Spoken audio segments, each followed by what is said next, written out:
जिन्न व इंस की तरह फरिश्ते भी अल्लाह ताला की मखलूक हैं। फरिश्तों के वजूद पर ईमान लाना ईमान के 6 बुनियादी अरकान में से एक रुकन है।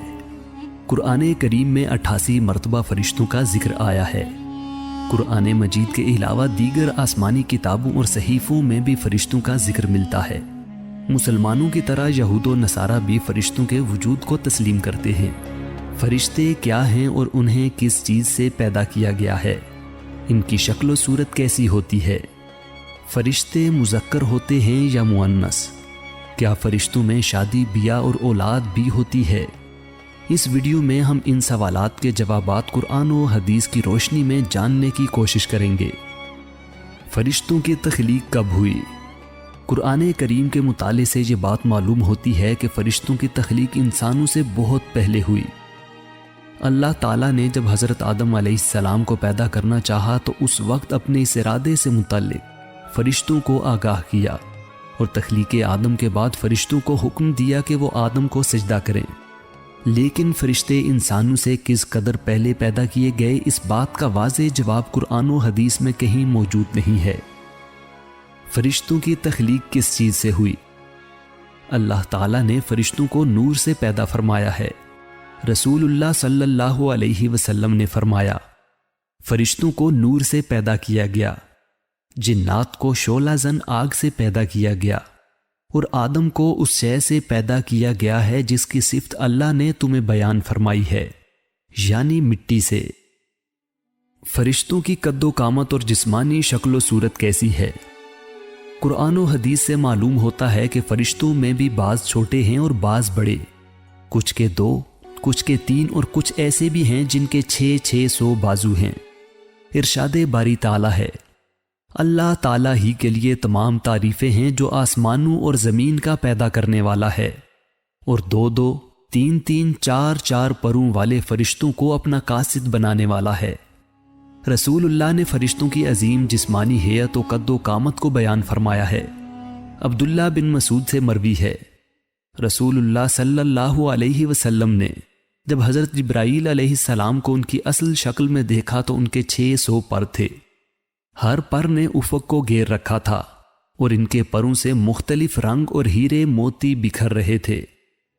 अर्श अल्लाह ताला की सबसे अजीम और बड़ी मखलूक है।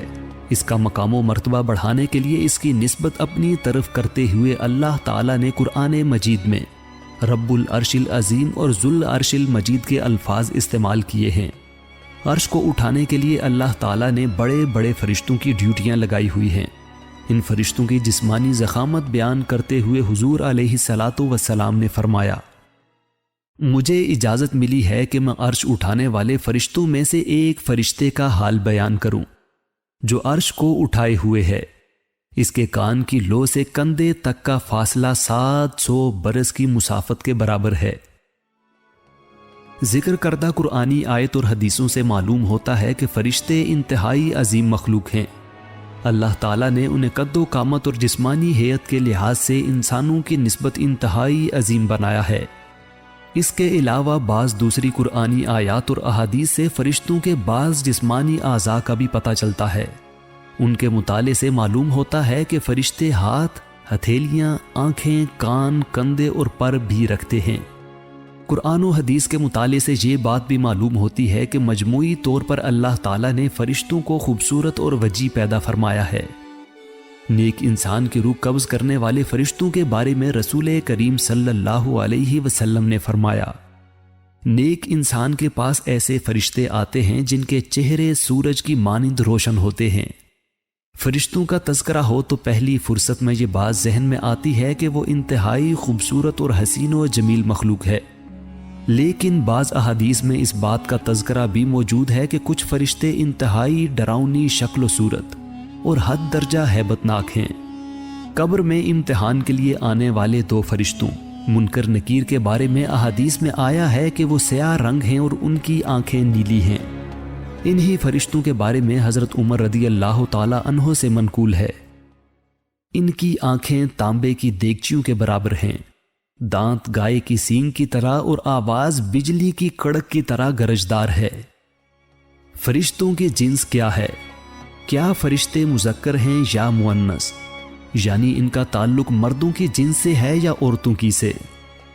کفار اور مشرکین فرشتوں کو عورتیں قرار دیتے تھے۔ اللہ تعالیٰ نے ان کی مذمت کرتے ہوئے فرمایا، انہوں نے فرشتوں کو جو خدائے رحمان کے خاص بندے ہیں عورتیں قرار دے لیا، کیا ان کے جسم کی ساخت انہوں نے دیکھی ہے؟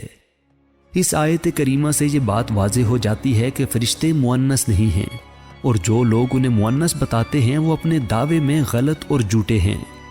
اب رہی بات کہ کیا فرشتے مذکر ہیں، اس حوالے سے صحیح بات یہ ہے کہ قرآن و حدیث میں فرشتوں کو کہیں بھی مذکر نہیں کہا گیا، بلکہ اللہ تعالیٰ نے انہیں عباد الرحمن یعنی اللہ کے بندے کہا ہے۔ جہاں کہیں قرآن میں فرشتوں کے لیے مذکر کا صیغہ استعمال ہوا ہے وہ محض تکریم کی وجہ سے ہے، جیسے اللہ تعالیٰ کے لیے مذکر کا صیغہ محض عظمت کی وجہ سے استعمال ہوا ہے۔ لہٰذا درست نقطہ نظر یہی معلوم ہوتا ہے کہ فرشتوں کو اللہ کے بندے ہی سمجھنا چاہیے اور مذکر و مؤنث کہنے سے گریز کرنا چاہیے۔ کیا فرشتوں میں باہم شادیاں ہوتی ہیں؟ اس بات کی وضاحت کے بعد کہ فرشتے مذکر و مؤنث نہیں ہیں، اس بات کی بھی وضاحت ہو جاتی ہے کہ ان کے درمیان شادی بیاہ نہیں ہوتا، کیونکہ شادی بیاہ کی ضرورت مذکر و مؤنث کو ہوا کرتی ہے۔ جب شادی بیاہ ہی نہ ہو تو اولاد ہونے کا تو سوال ہی پیدا نہیں ہوتا۔